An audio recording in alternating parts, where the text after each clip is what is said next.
Revolving guns are some of the coolest in Call of Duty. They're often very powerful. They're very rewarding to use, while they also have some pretty awesome feedback and animations to go along with them. Welcome to the channel, everybody. Jimmy or Chaos. Today, we're doing a brand new topic. That's not easy to say. It was suggested by viewer Your Future Husband 777.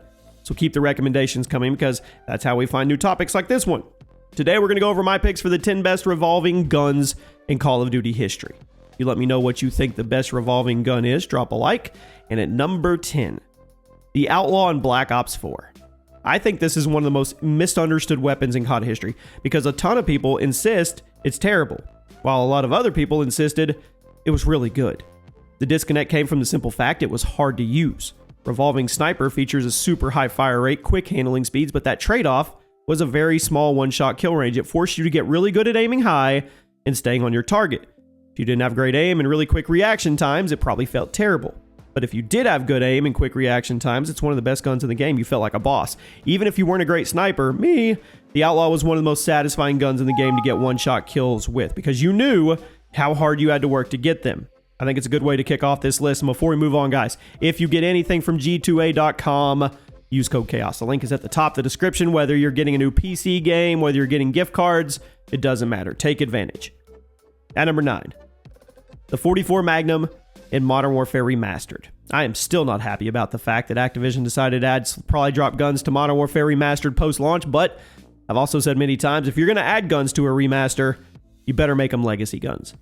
The 44 Mag was added to MWR as a perfect callback to the version that was in the original Modern Warfare 2. Extremely fun to use without being too powerful. Classic 6-shot revolver, high recoil, extremely high damage, almost always killed with 2 bullets, but of course, that high power was offset with low ammo capacity and a relatively long reload animation that kept you from spamming it too hard. It was an awesome iteration of the classic handgun, and even though it was in a DLC supply drop added to the remaster, I was okay. It's also, well, has one of the coolest inspect animations in COD history, just to say that. At number 8, the Einhorn revolving in Vanguard. I'll admit, I wasn't much of a Vanguard player, so it's possible this gun got nerfed into the ground, and I never knew it.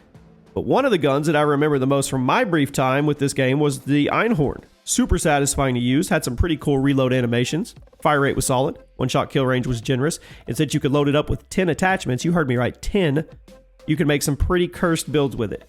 On the close quarter maps, the Einhorn revolving shotgun was pretty amazing. I thought it was worthy of a spot, even if I wasn't a big fan of the game, and if you thought it was a surprising pick, get ready for this one. At number 7. The M1216 in Black Ops 2. The revolving shotgun that I have talked so much crap so many times throughout the years because I always thought it was too awkward to be effective and nowhere near as reliable as other shotguns that you had, the Remington, the KSG. But looking back, it was one of the most memorable guns in the game. The bizarre design, the awkward firing mode, it actually had some solid damage potential if you were willing to play to the strengths. This shotgun had a cylindrical magazine. Could be fired 4 times before needing to be turned like a rotisserie chicken. This could often lead to some annoying moments where you get killed while you were turning the magazine, but if you were smart about your shots, you would quickly find that every shot of this thing was capable of dealing a lot of damage, as long as you didn't get caught in the turning animation. Don't get caught cooking the chicken.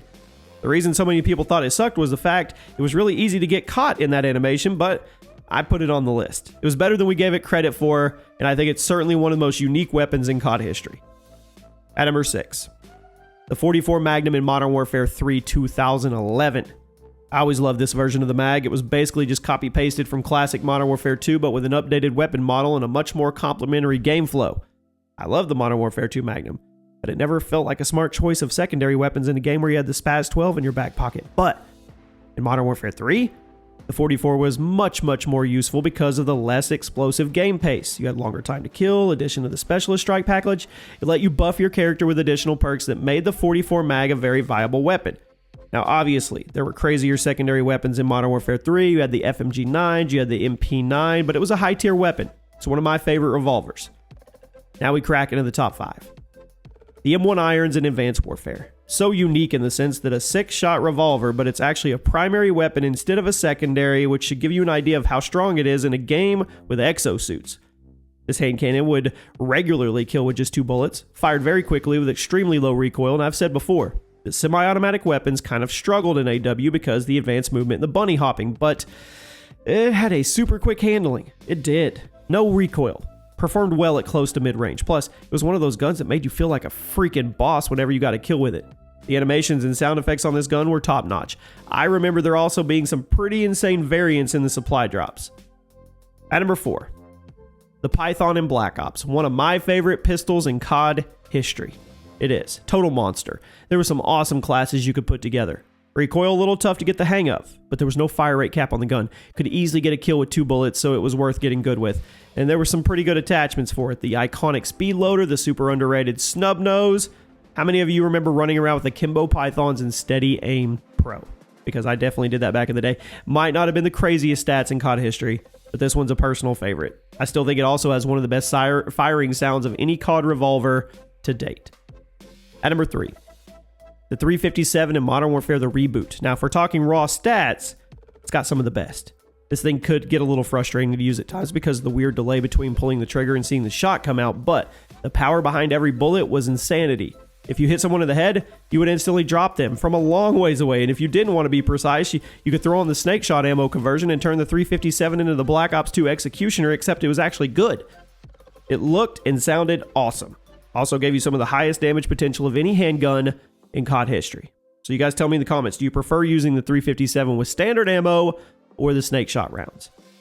At number 2, the Mozu in Black Ops 4. I like talking about this gun whenever I get the chance because it's one of the cheesiest guns in COD history, and I love a good cheesy gun. Now on its own, standard 6-shot revolver, high damage, but you already know. You threw on the Skull Splitter mod, it was a giant. It was this giant gun-shaped piece of cheese because it would literally kill anybody instantly with a single shot to the head from any distance. People would throw this on their class, run around the map, popping people from insane distances before sliding away, using the speed loader, and then sliding right back into the fight again. It was the definition of hot, stinky cheddar. I loved it. It was frustrating, but it was fun. And at number 1 today, the Annihilator in Black Ops 3 and 4. Might be cheating because it's a specialist gun, not a gun you could put on your custom class, but if we're talking about the best revolving guns in COD history, there's nothing ranked above the Annihilator. It was introduced as Seraph's special weapon in Black Ops 3. It was so popular, it was brought back virtually unchanged in Black Ops 4. Now, it took a while to charge and you only got 6 shots with it, but every single bullet was an insta-kill no matter where it landed on the enemy. You could hit them in the pinky toe. They drop. On top of that, the Annihilator's bullets didn't lose any power when they went through something, meaning you could still get insta-kills through walls or other enemies. It is one of the most satisfying guns in COD history, by far the best revolving weapon ever put in a game. Again, I know it was a specialist weapon, so it might not be fair to compare, but I had to do it. And did anybody else ever get the vibe that you kind of had like really, really strong aim assist with this thing? I was hitting shots with this that I wasn't hitting with other pistols. There you have it. Let me know one revolving gun that we did not give enough love to, and I'll see you guys soon.